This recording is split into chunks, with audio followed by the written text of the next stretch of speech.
حضرت بایزید بسطامی رحمت اللہ تعالیٰ نے فرماتے ہیں کہ رمضان کا مہینہ تھا تو میرے بسطام میں نا سارے میرے ہاتھ چومنے والے تھے. ہاتھ چومنے والے بڑے اچھے ہوتے ہیں، لیکن کبھی کبھی دل کرتا ہے کہ بندہ تنہائی میں بیٹھے اکیلا، کوئی نہ ہو، ایک بندہ ہو، ایک اس کا رب ہو. کبھی کبھی دل کو بابا بلے شاہ صاحب نے بھی کہا اٹھ بلیا چلو تھے وسیلے جتھے بس دینی سارے اندے، نہ کوئی ساڈی ذات پچھانے نہ کوئی سانو مننے. تو حضرت بایزید فرماتے میرا بھی دل کرتا تھا آج وہاں جاؤں جہاں کوئی جاننے والا نہ، اور وہاں جا کے نہ میں رمضان کا مہینہ تھا تو دل کیا کہ وہاں جا کے روزے گزاروں جہاں ہاتھ چومنے والے نہ ہوں، ذرا کھل کے عبادت کروں. فرماتے ہیں میں دور بسطام سے نکلا، ایک مسجد میں جا کے اعتکاف بیٹھا، پورے مہینے کا اعتکاف. پہلے دن مسجد میں گیا، نمازی پوچھنے لگے بابا جی روٹی کہاں سے کھاؤ گے؟ میں نے کہا کہ میرا اللہ دے گا. نہیں کہتے کہ بابا جی فکر نہ کرنا روٹی آ جائے گی. کہا روٹی کہاں سے کھاؤ گے؟ کہا اللہ دے گا. کہنے لگے اللہ تو دے گا پر کس طرح؟ تو آپ فرمانے لگے آپ مسلمان ہیں، آپ کو سمجھنا چاہیے کہ اللہ وسیلے کو پسند ضرور فرماتا ہے پر اللہ وسیلے کا محتاج نہیں. وہ اگر چاہتا ہے تو پھر بے حساب ہی عطا فرماتا ہے، تو وہ دے گا انشاءاللہ. کہنے لگے جی دے گا تو صحیح پر کس طرح؟ آپ فرماتے ہیں میں نے سمجھایا، دو نمازیوں کو زور کے وقت سمجھایا تو دو پھر اثر میں پوچھنے لگ گئے کہ بابا جی ادھر ہی رہنا ہے پورا مہینہ؟ کہا ادھر ہی رہنا. تو روٹی نے کہا اللہ دے گا. انہوں نے بھی پوچھا کیسے؟ کو بھی میں نے سمجھایا. وقت ہو گیا مغرب کا تو دو تین نمازی پھر پوچھنے لگ گئے حجی ہے، نمازی ہے، صوفی درویش قاری ہے،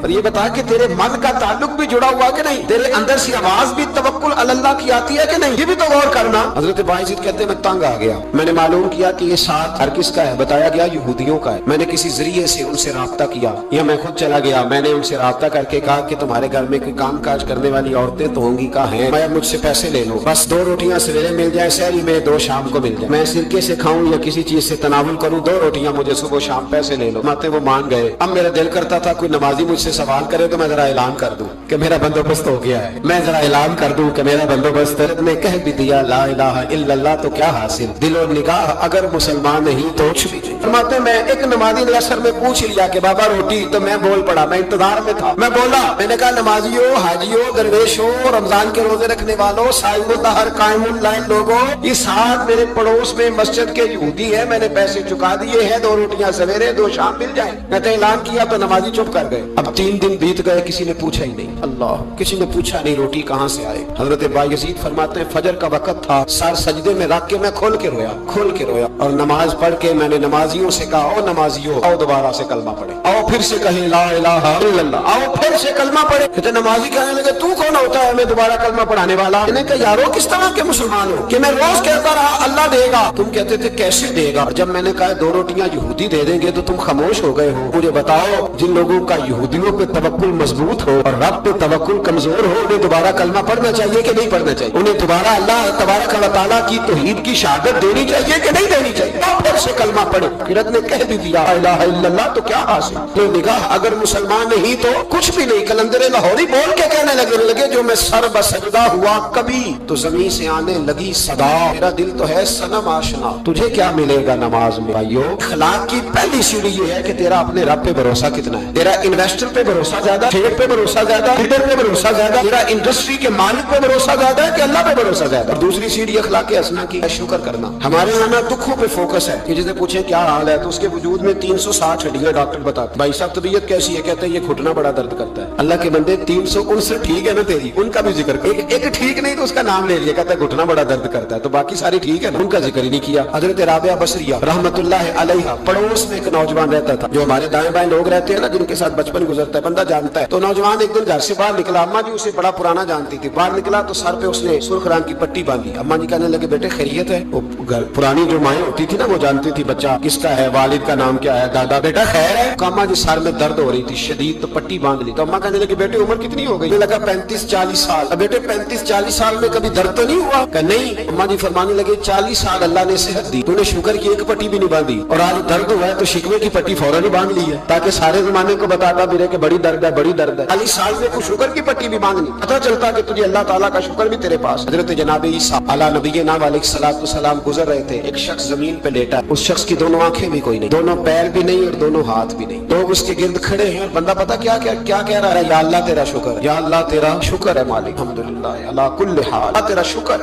لوگ بڑے حیران دیکھ رہے تھے. تو جناب عیسیٰ علیہ السلام نے پوچھا کس بات پہ حیران ہو؟ کہا حضرت جی حیران ہے کہ بندے کی آنکھیں بھی کوئی نہیں، دونوں ہاتھ کوئی نہیں، دونوں پیر کوئی. ذرا غور کرنا، جس کی ایک انگلی کٹی ہوتی ہے ساری توجہ اسی پہ رکھتا ہے، دونوں ہاتھ ہی نہیں، دونوں پیر ہی کوئی نہیں، آنکھوں سے نابینا. اللہ شکر ہے. لوگ عرض کرنے لگے حضور اس بندے کے حال پر حیران ہے کہ آنکھیں بھی کوئی نہیں، ہاتھ بھی نہیں، پیر بھی، شکر پکار رہا. جناب عیسیٰ قریب گئے اور اس کے کان کے کے ساتھ منہ لگا کے کہنے لگے کس بات پہ شکر کر رہے ہو؟ ہاتھ ہے نہ پیر ہے نہ آنکھیں ہیں۔ کہنے لگا حضور کوئی عرض نہیں، ہاتھ نہیں، آنکھیں نہیں، پیر نہیں، بیوی نہیں، بچے نہیں، گھر نہیں، پر شکر ہے اللہ تعالیٰ کا، اس نے مجھے ایمان کی دولت عطا فرمائی ہوئی۔ حضور میں صاحب ایمان ہوں۔ شکر کی بات نہیں کہ اتنے سارے کافروں میں کلمہ پڑھتا ہوں، اور حضور آپ پوچھ رہے ہیں شکر کس بات کا؟ ان لوگوں کو بتائیں کہ جس کے سرانے اللہ کے نبی جناب عیسیٰ علیہ السلام کھڑے ہو وہ شکر ادا نہ کرے۔ میں بڑا شکر نہیں کہ میں جناب عیسیٰ کا کلمہ پڑھتا ہوں، میں اللہ تبارک و تعالیٰ پہ ایمان رکھتا ہوں، یہ مقام شکر نہیں؟ تو بھائی شکر کا مقام دوسرا اخلاق ہے، تیسرا صبر کرنا۔ ہمارے یہاں صبر پتہ کیا ہے؟ کسی کے گھر میں کسی کا انتقال ہو گیا تو مہینہ بعد سینہ کو بھی ہوئی معاذ اللہ، تو نے کفریہ جملے بولے، بڑا کچھ کہا، بڑا کچھ، مہینے کے بعد پوچھا کیا حال ہے؟ کہتے صبر آ گیا۔ یہ صبر نہیں آیا، یہ زخم صحیح ہو گیا ہے۔ صبر کس کو کہتے ہیں؟ مسلم شریف میں نبی پاک علیہ السلام کا فرمان ہے، فرمایا انما الصبر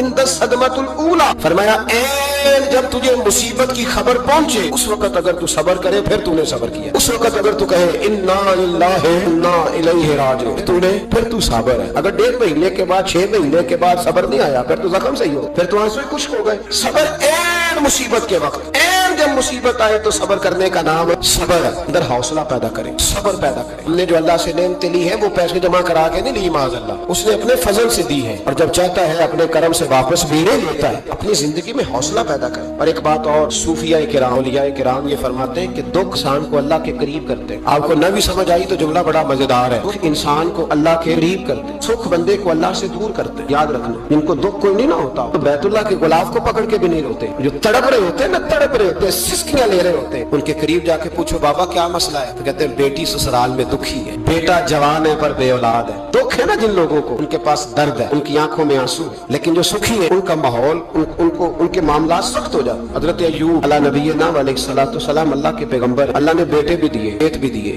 بہت زیادہ جانور بھی دیے، بڑی دولت، بڑا کچھ، رب آزماتا بھی ہے، اس کا نظام ہے، جتنا کہ اس کے قریب ہوتا ہے اتنا ہی زیادہ آزماتا ہے۔ فرشتے عرض کرنے لگے مولا جناب ایوب، اللہ کریم نے فرمایا یہ میرا دوست ہے، ایوب میرا نبی ہے، میرا پیغمبر ہے، میرا دوست ہے۔ تو فرشتے عرض کرنے لگے مولا جو اس کو اتنا نواز دے اس نے دوست تو بننا ہی ہوتا ہے۔ ایک روایت میں 7 بیٹے، ایک میں 14 بیٹے، کھیت کھلیان باغ، بڑا کچھ، تو دوست تو بننا ہے۔ تو رب کریم نے فرمایا جاؤ آزما لو، جا کے کون کہہ رہا ہے یاری تیری سونا تے ازمائشاں تیریاں اگ، اے سونا پرکھیا جاوندا ہی پہلو نال اگاں دے لادا آزما لو۔ اس آ گئے جن میں سارے باغ اجڑ گئے، جل گئے کھیت۔ ایک دن لگا، بننے میں وقت لگتا ہے، اجڑنے میں وقت نہیں لگتا۔ ایک دن لگا تو جانور ایک بیماری سے سارے مر گئے۔ جناب ایوب گھر سے باہر نکلے، واپس آئے تو ساری اولاد کی لاشیں پڑی۔ بڑا مشکل مسئلہ ہے، لیکن زبان پہ ایک ہی لفظ ہے انا للہ انا الیہ راجعون۔ حضرت ایوب صبر سے، حوصلے سے، اطمینان سے۔ اس پر بس نہیں، اللہ کے نبی پیغمبر ہاں تو جو 5 نمازیں پڑھتا ہے وہ کہتا ہے مجھے بخار کیسے ہو گیا، حالانکہ میں نمازی ہوں، میں تو روزانہ صبح قرآن شریف کھولتا ہوں، پھر بھی حضرت جی میرے گھر کے اندر بیماری کا کیا لینا دینا؟ حضرت ایوب بیمار ہو گئے، 1 2 3 4 ہفتے، مہینے، سال نہیں، 16 سال بیت گئے بیمار، 16 سال بیت گئے، 16 سال۔ حضرت ایوب علیل ہے۔ ایک دن زوجہ قریب آئی تو کہنے لگی آپ اللہ کے نبی ہیں، آپ جو بھی دعا کریں مالک قبول فرما لیتا ہے، دعا کریں آپ کو شفا دے دے۔ جناب ایوب فرمانے لگے ایک بات تو بتا، شفا کتنے دن رہی؟ کہنے لگی 60 سال، میں کھیت کھلیان اولاد مال دولت کتنا عرصہ رہا؟ کہا 60 سال۔ 60۔ آپ فرمانے لگے بیماری کو کتنے سال ہوئے؟ کہا 16 سال۔ فرمانے لگے ذرا مجھے تکلیفیں اور بیماریوں کو بھی 60 سال ہو لینے دے پھر دعا بھی مانگ لوں گا۔ برابر تو ہو لے، یہ تو صرف 16 ہوئے، 60 ہو لے دعا مانگ لوں۔ اور فرمانے لگے